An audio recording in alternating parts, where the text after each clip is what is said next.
No one expected Maye Musk, former model, nutritionist, and billionaire matriarch, to stop on a crowded sidewalk in Austin. But when a 12-year-old street vendor named Caleb Kim looked her in the eye and said, "I know a drill that can wake her legs," she froze. What followed wasn't a miracle. It was a war against science, bureaucracy, and belief, waged by a boy with duct-taped shoes and a dead Marine father. Before we dive in, let us know where you're watching from today, and if you like this story, don't forget to subscribe. It was a warm Saturday night in Austin, Texas. Not warm enough to sweat, but the kind of heat that clung to your skin, made everything feel electric. Across the city, the stadium lights of the Longhorns game spilled into the streets like liquid gold, washing over a sea of orange jerseys, food trucks, and shouting vendors. Music thumped from nearby bars. Someone shouted "Hook 'em" as a group of college students jogged past, their voices half lost in the swell of traffic.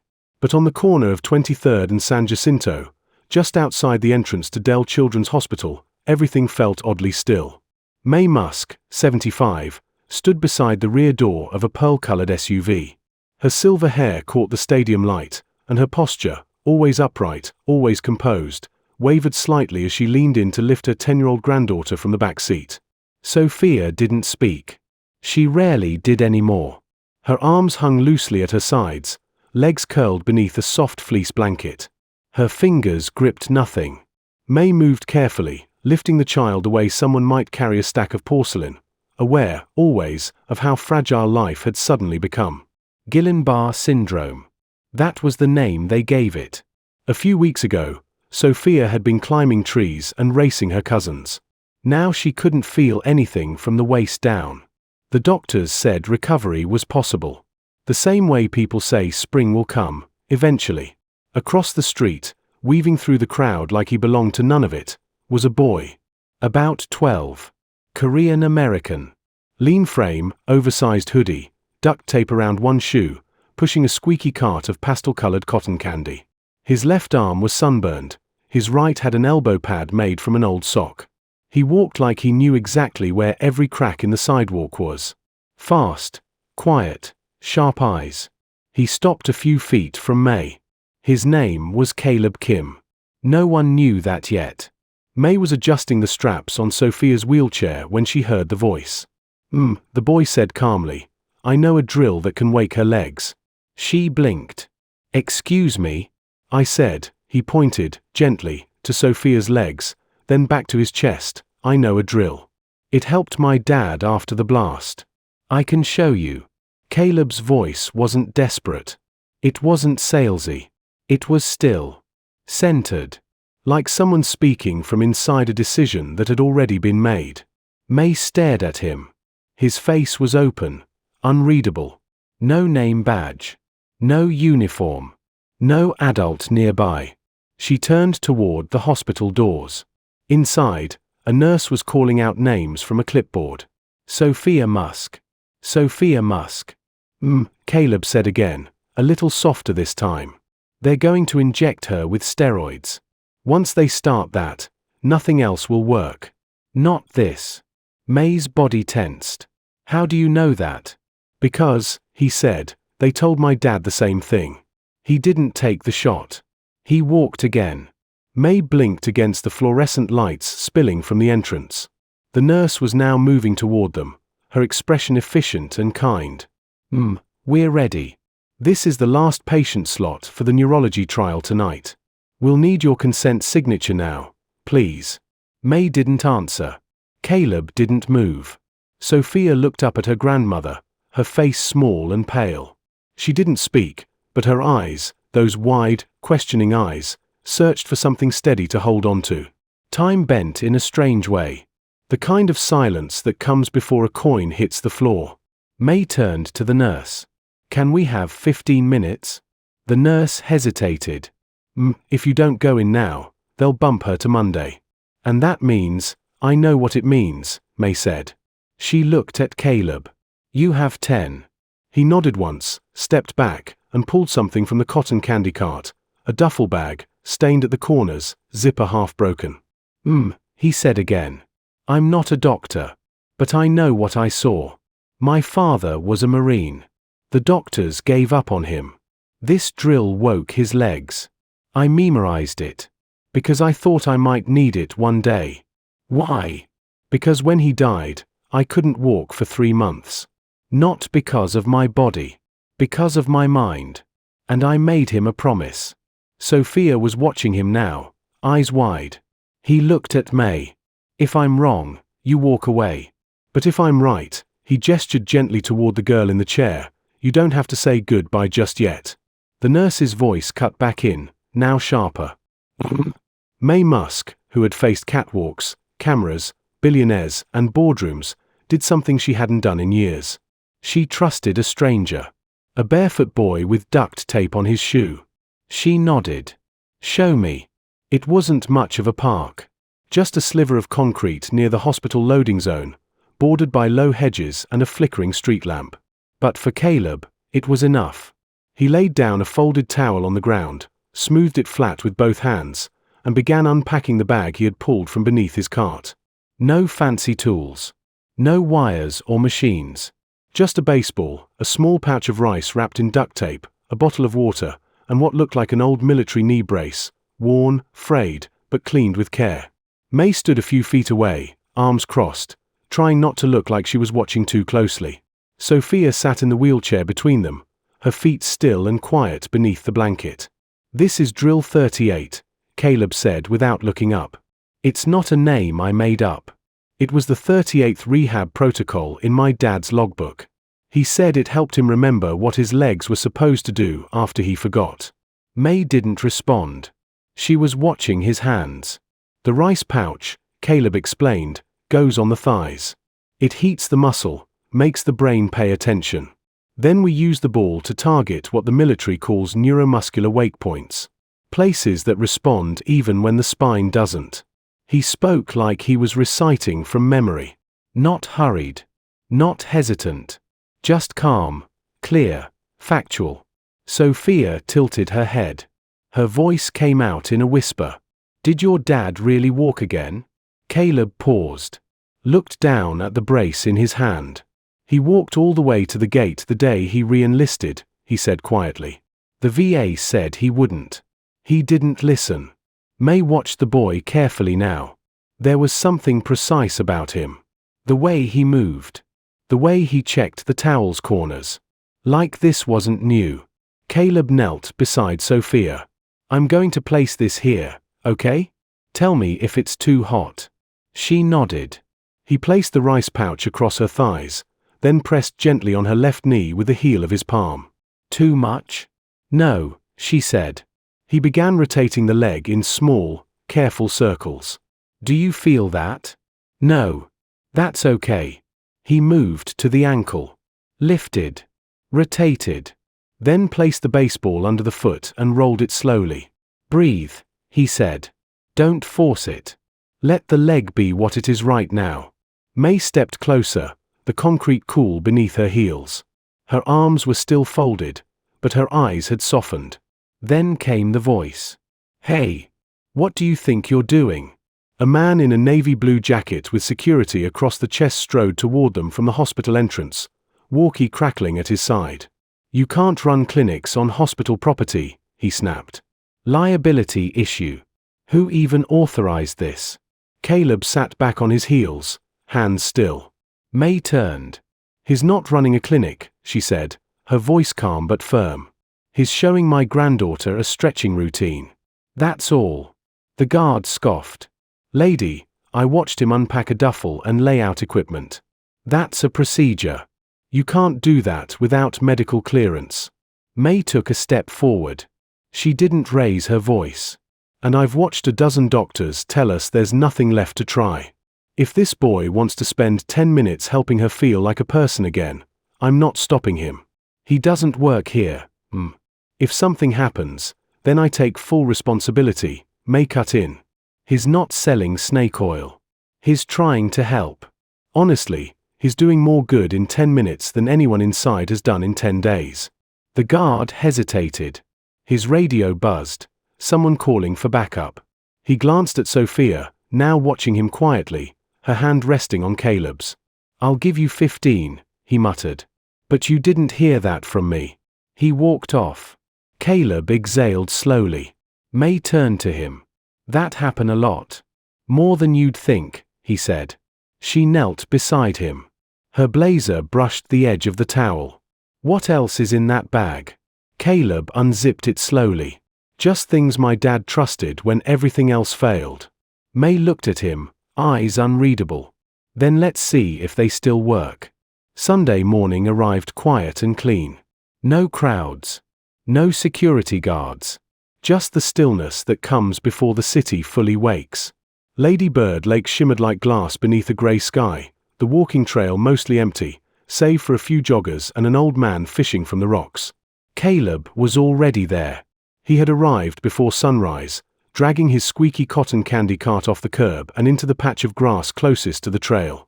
From inside his bag he pulled the same towel, now cleaner, neatly folded. A bag of uncooked rice. A beat-up knee pad.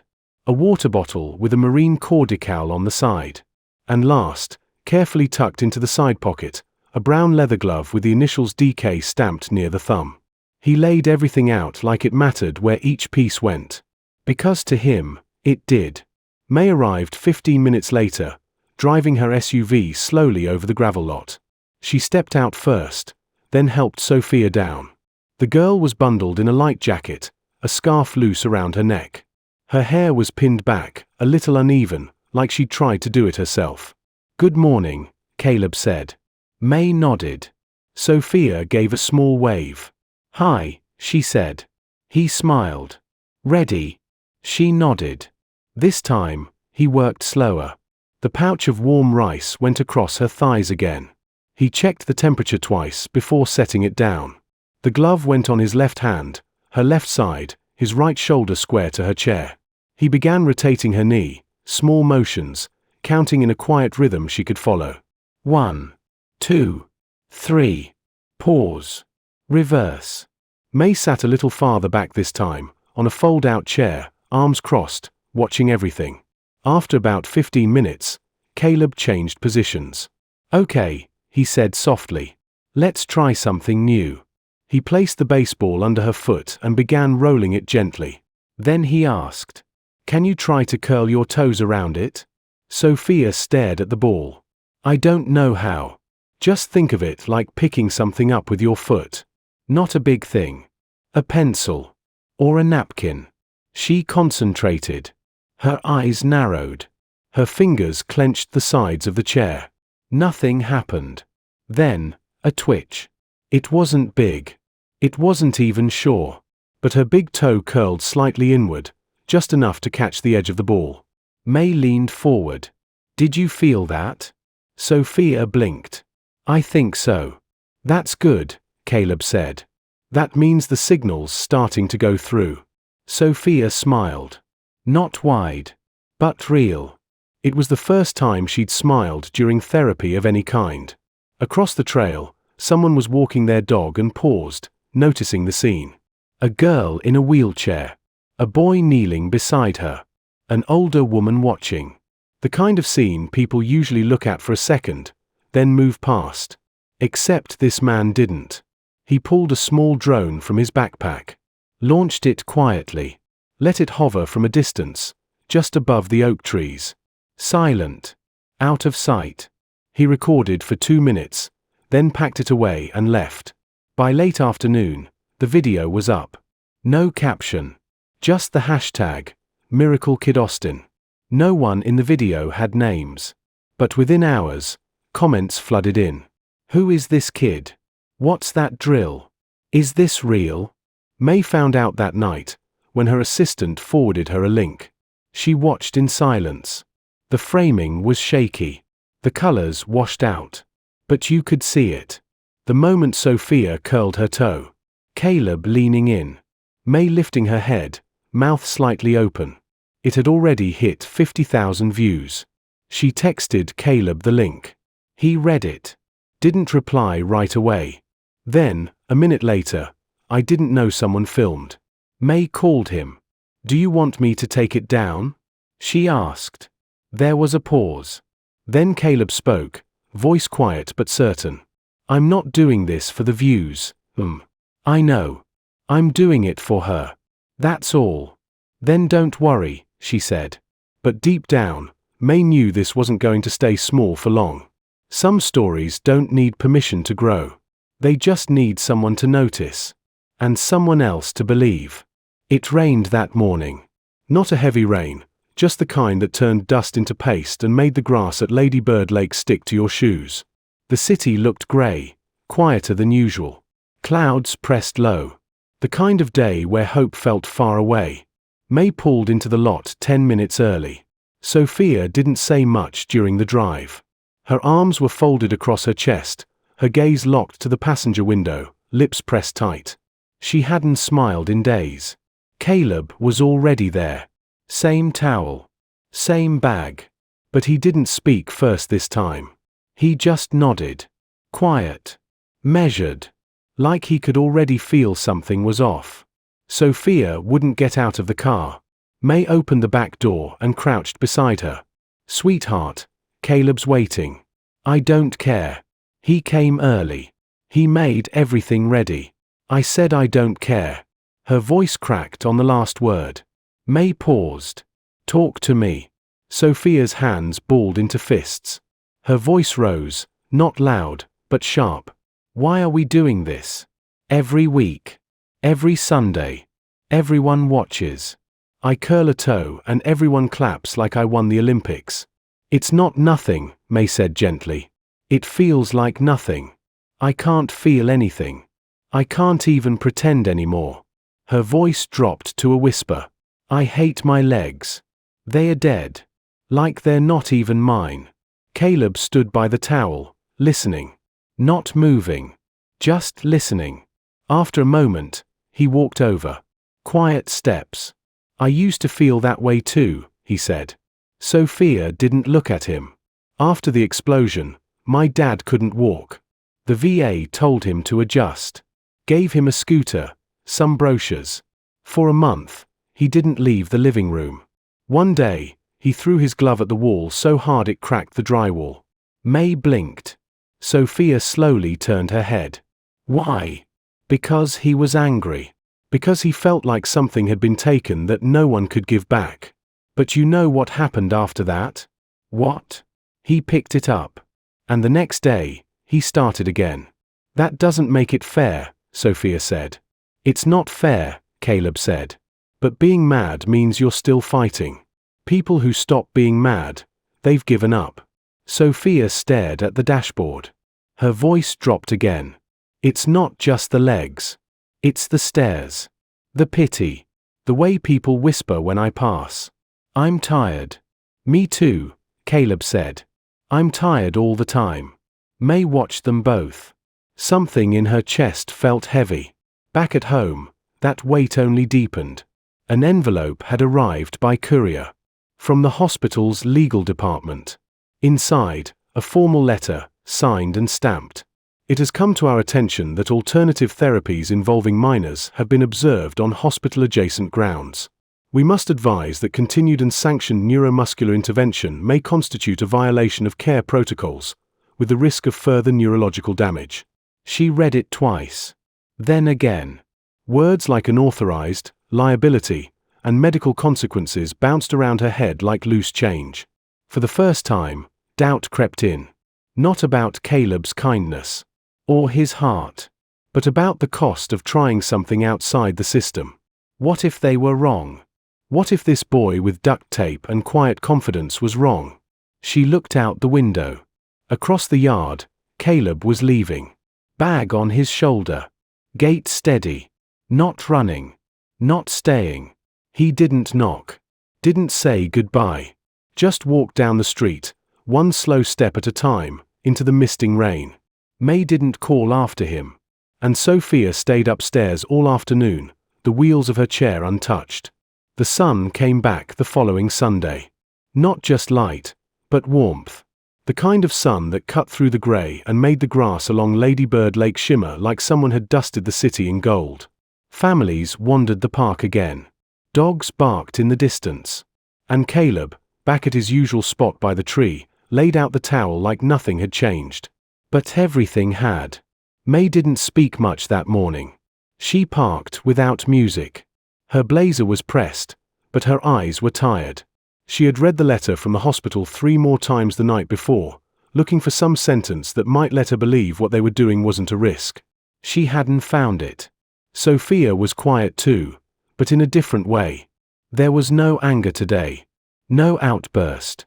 Just stillness. A strange sort of calm. She asked for her hair to be tied up neatly, for her shoes to be laced even though she couldn't feel them.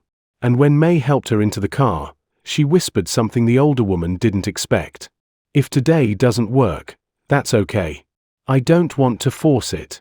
But maybe I can say something instead. May nodded. Say whatever you want. So when they reached the grass, and Caleb looked up from his bag with that same steady glance, Sophia beat him to it. Hi, she said, then added, I want to try. Not just the drill. I want to talk too. Because if my legs don't do anything today, maybe my voice can. Caleb gave the smallest smile. Okay, he said. Then let's show people what that voice sounds like. They set up the tripod carefully. Caleb had borrowed a phone mount from a neighbor and used a shoelace to keep it stable. No professional angles. No mics. Just the phone, tilted toward the towel and a corner of the lake behind them. May adjusted Sophia's scarf, then stepped out of frame. Ready? Caleb asked. Sophia nodded. He pressed go. The live stream started with barely 30 people watching. Mostly usernames without profile pictures. A few strangers from the TikTok video. A cousin. A girl from school. Caleb began the warm-up like always. Rice pack across the thighs. Gentle pressure. Soft rhythm in his voice. But this time, Sophia spoke between the moves. My name is Sophia, she said. I used to climb trees. I used to race people to the end of the block. I used to think feet were boring. Now I miss them every day. She smiled, a little crooked. I know some of you are watching because of that video. The toe curl one. That was real. But not magic. It was Caleb. And it was me. Trying. By minute 8, the comments started coming in faster. You got this, she's brave, what's the drill called, is this safe? Caleb kept going. Gently rotated the ankles. Light tap behind the knee. Repeat. Rest. Sophia spoke again. Some days I hate these legs. They feel like strangers. Like they don't belong to me.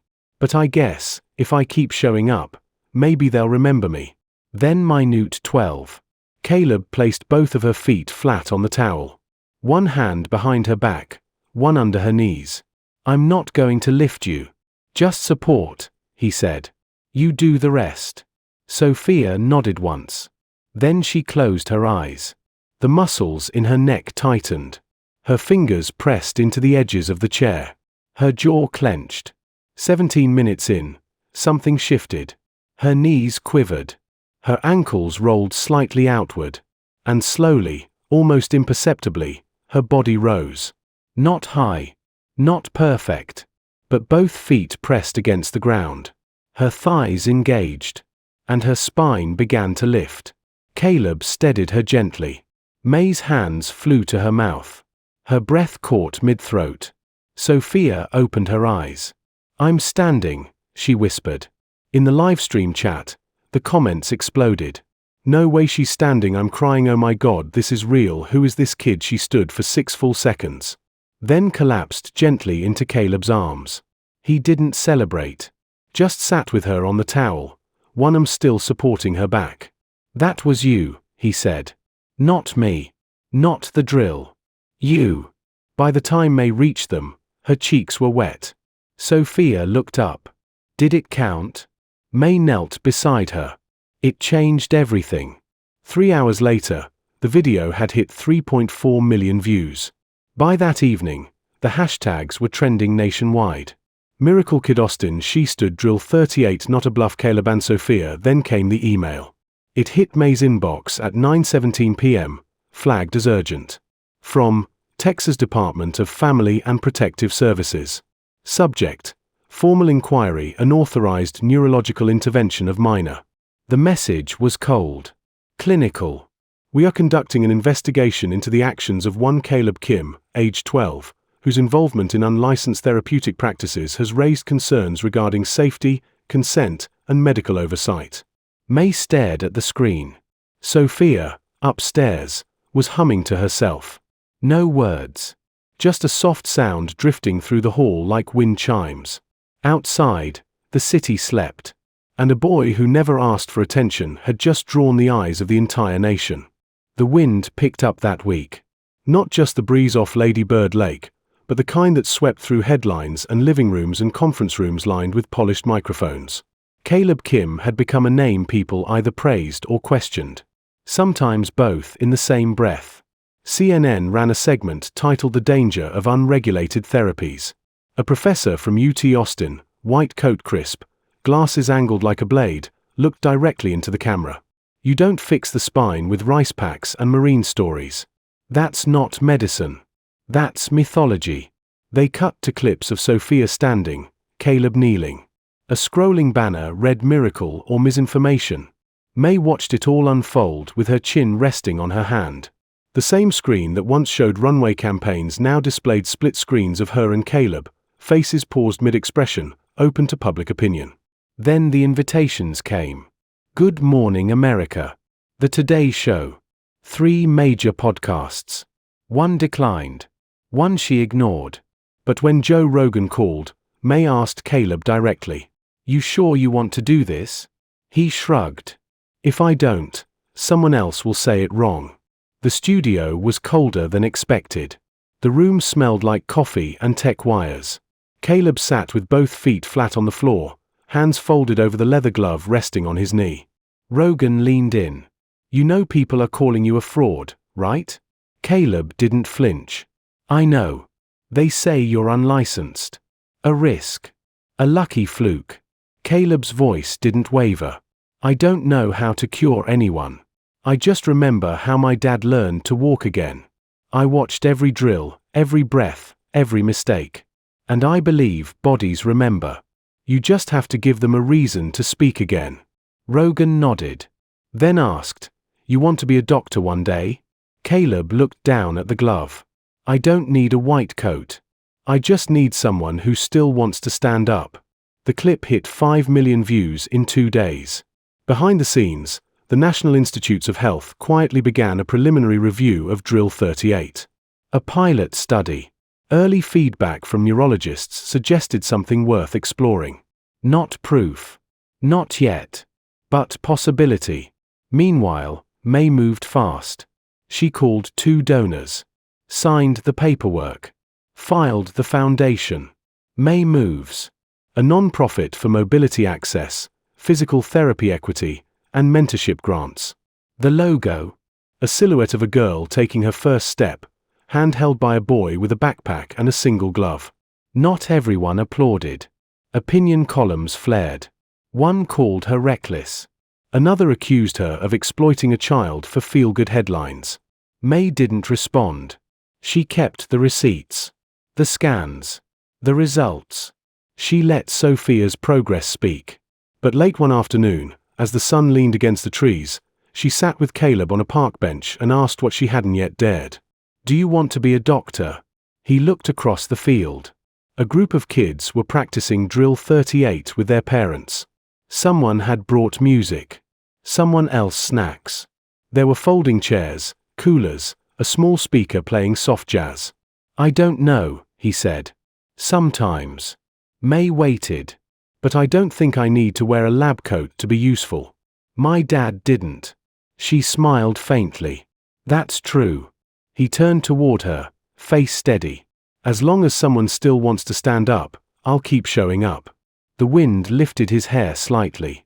"You've already changed more lives than most physicians ever will," Maye said. He didn't answer. Just watched a girl across the grass successfully roll a tennis ball under her foot for the first time. She laughed, her dad clapping like it was a touchdown. Caleb leaned back. He didn't speak. But the glove was still in his lap. Still worn. Still his. It was the 9th Sunday. The sun broke through early that morning, casting long gold shadows across the field beside Lady Bird Lake. Folding chairs lined the edges of the grass. A volunteer set out cones. A father knelt beside his daughter, helping her slide off her braces and onto a yoga mat. Someone brought balloons. Someone else brought donuts.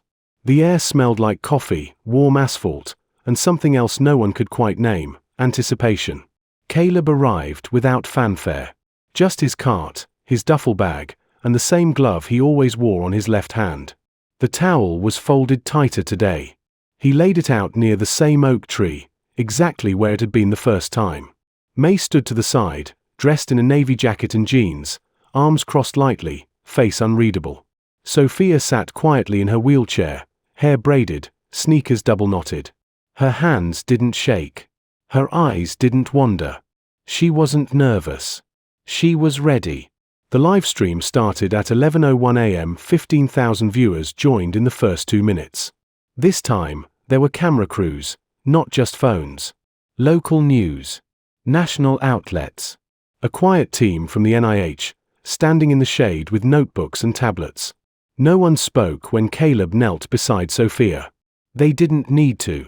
She looked at him. Then nodded once. He adjusted her ankles. Placed her feet flat on the mat. Reached behind her shoulders, gently bracing.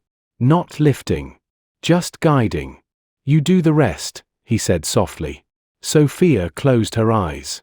30 seconds passed. The park held its breath. Then, with a quiet exhale, she leaned forward. Her weight shifted. Her knees locked. And slowly, one leg at a time, she stood. No nudge. No brace. No lift. Just her. Her arms wobbled for a moment, then found balance. And then, because she was 10 years old and didn't yet understand what fear was supposed to feel like, she took a step. Then another. She walked 3 feet, then 4, then turned slowly and looked back at Caleb, eyes wide, blinking. "Did that count?" Caleb smiled. "Just barely." "Yeah. That counts." The park erupted. Not with cheers. Not with applause. Just gasps. Soft cries. Hands over mouths. 1,000 tiny releases of breath that had been held too long. May closed her eyes. One tear slipped down her cheek and was gone before anyone noticed. By nightfall, the video had reached 9 million views. But more than that, something shifted in the quiet places. The NIH released a statement at 8:42 p.m. Preliminary data indicates that Drill 38 shows early promise in accelerating neuromuscular response in pediatric patients with partial spinal interruption. Further clinical evaluation recommended. 23% faster response time. That was the number. But the number people remembered was 3. 3 feet. 3 steps. The next weekend, there were twice as many families at the park. By the end of the month, the city had granted Caleb and the Maye Musk Foundation a permit to use the space permanently. Sundays became movement days. Free. Open. No insurance required. And Caleb? He kept showing up. Not with a microphone. Not with security. Just a towel, a glove, and the drill he remembered. One morning, a little boy who had never walked more than 10 steps reached 12. When his mother cried, Caleb simply handed her a bottle of water and said, "You're doing great. Keep going." By fall, posters had started appearing in pediatric clinics. Not promotional. Just simple words over a silhouette of a girl standing tall. Sometimes healing doesn't come from hospitals. Sometimes it comes from a boy who remembers how it feels to fall. And the hand that helps you try again.